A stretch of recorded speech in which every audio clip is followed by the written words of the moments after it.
pessoal do Palma, eu gostaria de apresentar a vocês a Haroldo Costa, um grande ator, diretor, escritor, dançarino, teatrólogo. Eu não sei nem quanta coisa ele já fez, mas o Haroldo foi um dos primeiros a participar do Teatro Experimental do Negro, que foi uma iniciativa do Abdias Nascimento e outras pessoas, porque o Haroldo dava aula na UNE, União Nacional dos Estudantes.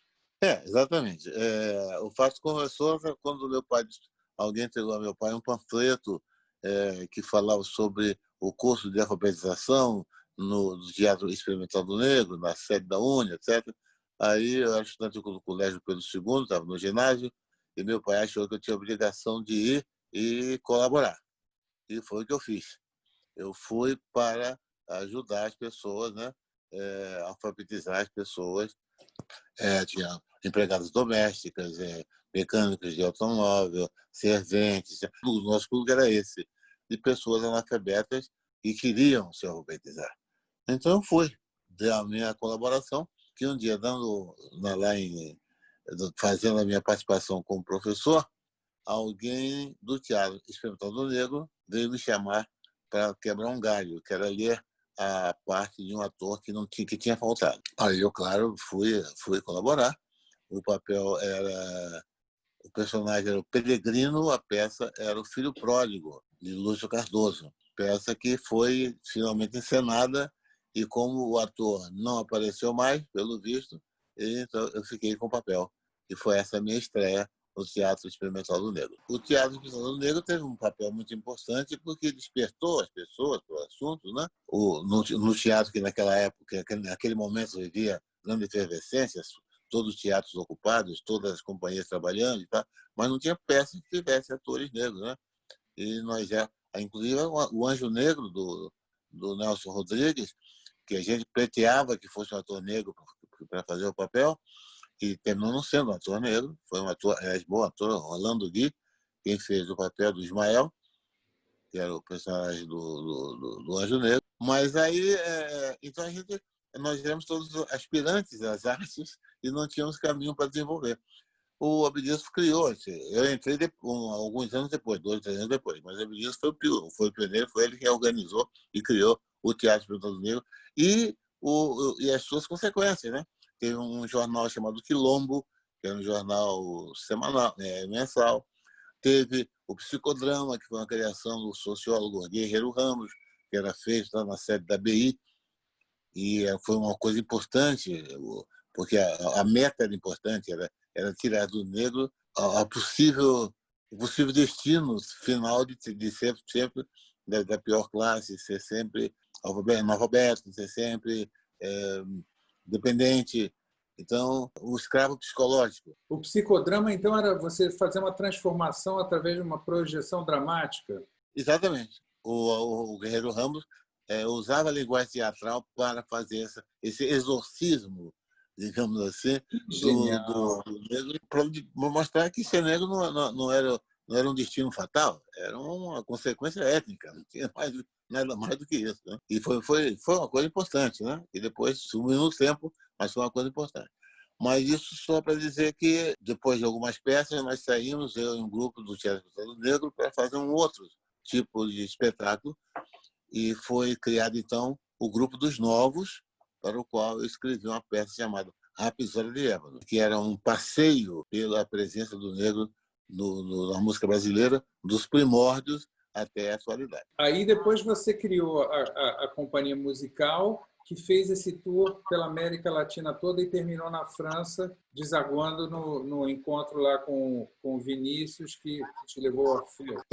O caminho foi árduo, foi longo, porque nós estávamos, o Grupo dos Novos mudou o nome para Teatro Folclórico Brasileiro, e nós nos dedicávamos, evidentemente, todo o nosso repertório, né, repertório e danças folclóricas adaptadas para o palco, né? Tinha maracatu, tinha reizado, uma música do Funeral do Rei Nagô, por exemplo, do Eca Tavares, tinha Navio Negreiro, enfim, nós pegávamos uma seleção de músicas, de texto que tivesse alusão à história do negro no Brasil. E o espetáculo foi estreado aqui no Rio, no Teatro Ginástico. Depois de um tempo a gente foi para São Paulo E foi em São Paulo que apareceu, numa certa noite, um cidadão que era o representante do Festival de Londres, que ia haver em Londres, e ele estava procurando grupos estrangeiros para fazer a apresentação. E se encantou com o nosso espetáculo e nos convidou. Até aí tudo bem. Só que o negócio é o seguinte, tinha que chegar em Londres, porque a passagem não tinha. Tinha que chegar em Londres. Chegando em Londres estava tudo legal, mas tinha que chegar em Londres. Então essa foi, talvez, a viagem mais longa que alguém já fez. Assim como Júlio Verne fez a Volta ao Mundo em 90 dias, nós fizemos a nossa ida para Londres quase 9 anos. Ele viajou toda a América do Sul, fomos toda, né, até chegar na Europa, até chegar na Espanha. Então, finalmente chegamos um dia, chegamos em Londres. Essa viagem a Londres, que depois passou a ser apenas um detalhe, porque nós tínhamos na Espanha, em Portugal, na Itália, né? E na França, em Paris, foi quando eu conheci Vinícius de Moraes. E onde o embaixador era Fernando de Melo Franco, que nós já conhecíamos lá da América do Sul, daqui da América do Sul, ele tinha sido embaixador.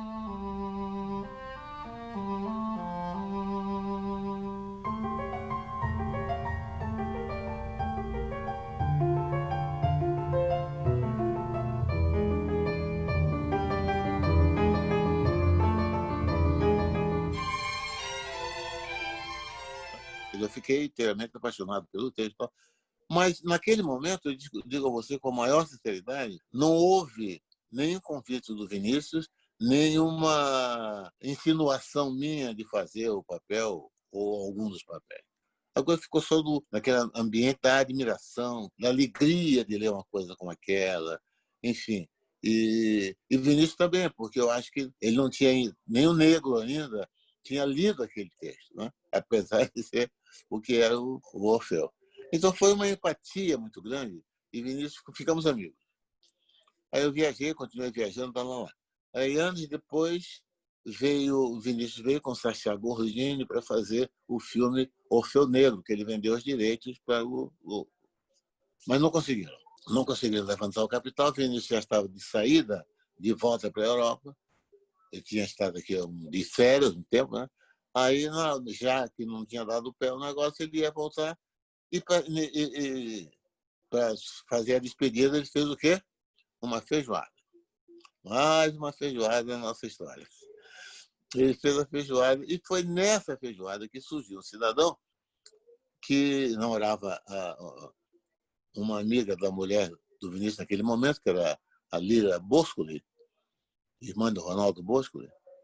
Então ele disse, olha, filme eu não me aventuro a fazer porque é muito caro, mas a peça eu faço. Pô, aí foi o hábito de César, vamos embora. E foi aí que o Vinícius me convidou. Já tinha falado com o Niemeyer para fazer o cenário, já tinha o papo com o Tom, que ficou na história da música brasileira, já tinha acontecido, o Sclia já estava como consultor plástico, já estava, aí me chamou. Tinha um diretor, que era o Léo Juse, e aí eu disse, Vinícius, eu sou uma pessoa de teatro, eu sou um profissional de teatro, a minha vida é essa, e eu sei o quanto é desagradável para um diretor que vai dirigir alguma coisa ter um ator imposto ou pelo autor ou pelo produtor. O diretor tem que ter a opção de escolher o seu elenco. Então, eu quero me submeter à apreciação, um teste lá, para ver se realmente o cara vai, né? Se vai dar certo. E houve uma procura, né? Houve vários testes e tal. Eu fiz meu teste, vários fizeram. E o Léo Juse, então, se decidiu pela minha participação como que o papel fosse meu, minha participação como o próprio Orfeu. Aí ficou tudo legal. Aí eu fiquei inteiramente à vontade e fiz o papel. Eu sempre digo, o Orfeu ele tem muito mais fama do que foi visto, porque, na verdade, foram 4 ou 5 espetáculos. O Teatro Municipal nunca tem uma agenda generosa em matéria de tempo, porque tem uma programação muito intensa, né? Então, o espetáculo dura 2, 3 dias e tal, 4 dias, 4 récitas, né? Então, nós fizemos 4 ou 5 récitas, se tanto, Mas aí fomos no Teatro República, onde fizemos um mês direto e iríamos para São Paulo, o que não aconteceu. Mas o Orfeu, entre outros méritos, os méritos artísticos, ele foi o catalisador de todo um movimento cultural na cidade do Rio de Janeiro, que todo mundo aderiu. Um espetáculo que tem um cenário do Niemeyer, que não tinha feito ainda cenário, ele tinha feito Brasília, mas não tinha feito cenário para teatro. Então, já tinha feito no Brasília, 56, mas foi o primeiro cenário que ele fez, né? Que naquele cenário inacreditável, uma coisa... só para fazer um parênteses, para não perder o caminho, mas eu não posso deixar de citar isso do Orfeu e do Oscar, que a estreia foi no Teatro Municipal, em benefício da BBR, então todas as senhoras do chamado High Society eram as patronesses, foi uma noite elegantérrima, né? Orquestra Sinfônica do Teatro, dirigida pelo Léo Perá, que o Tom ficou com medo de dirigir. Ele não teve coragem de dirigir, tocou piano. Então, quem dirigiu foi o Léo Perac, né? E o Luiz Bonfá fazia no poço da orquestra o violão que eu fingia tocar em cena. Mas acontece o seguinte, quando começou o espetáculo, né? Cortina fechada, aí houve a chamada overture do espetáculo, tal. Quando abriu o pano, o teatro em peso aplaudiu. Porque é um fato que eu não me lembro de ter lido, ou visto, ou ouvido em algum lugar. Foi uma coisa que foi inacreditável, porque a beleza do cenário do Oscar, iluminado, quem iluminou foi o Fernando Pamplona, iluminado pelo Fernando, com os toques do Scria. É um negócio, rapaz, que você... É inacreditável. A plateia ficou absolutamente vidrada naquela abertura, e aí o espetáculo ganhou a simpatia de todo mundo, porque tá beleza plástica, tão beleza ali, bonita, sem falar, claro, nas músicas que foram lançadas, né? Se todos fossem iguais a você, era o tema maior, né? Leitmotiv, como falam os eruditos, da peça, né? Se todos fossem iguais a você, que virou esse sucesso que permanece até hoje. Então, o Orfeu, ele diz, há uma certa informação que é desinformação, de que foi o primeiro espetáculo negro do Teatro Municipal. Não é verdade, não foi bem assim. Já tinha tido o Imperador Jones. Que ela foi lançada no dia em que a Alemanha... Isso foi o Imperador Jones, dia 8 de maio. Foi no dia da vitória. No dia da vitória. Mas foi um sucesso pela audácia e, sobretudo, porque foi quem bancou mesmo, quer dizer, quem se faça-se, foi o governo federal, né? Que o teatro pertencia ao governo federal. O Getúlio pediu para o prefeito dar um dia para a peça, né? E foi mantida, né? Foi mantida e fez, e o Teatro Municipal do Negro tornou-se alguma coisa concreta, né? A partir daí, vieram Todos os Filhos de Deus Têm Asa, que também é do Eugênio O'Neill. O O'Neill fez uma atualização de próprio punho para o Teatro Municipal do Negro representar o Imperador Jones, abrindo mão dos direitos. Como foi a tua peça? Você gostou? Teve um impacto? Teve uma grande repercussão e o teatro começou a ser respeitado. Olha, foi tão respeitado que quando o Albert Camus veio ao Brasil, nós fomos convidados a apresentar o primeiro ato da peça Calígula. E fizemos isso no Teatro Ginástico. Mas vem cá, então você é ator, escritor, diretor, bailarino e produtor. Você sabe, na verdade, eu sou um biscateiro.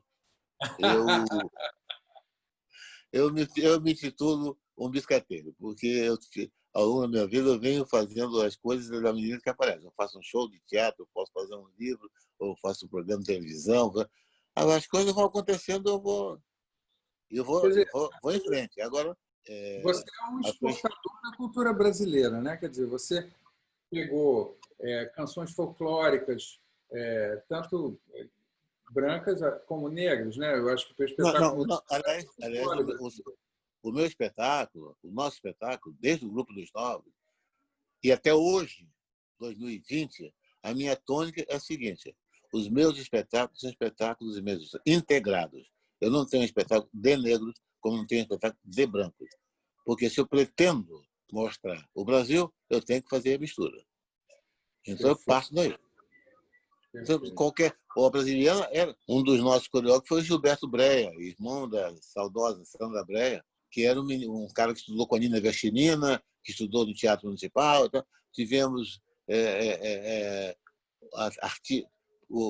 jovens bailarinos com aspirações artísticas, brancos, pretos. Então não era a minha função pessoal sempre foi essa, de fazer de mostrar a realidade étnica do Brasil, e só através dela é que a gente pode ter o verdadeiro Brasil.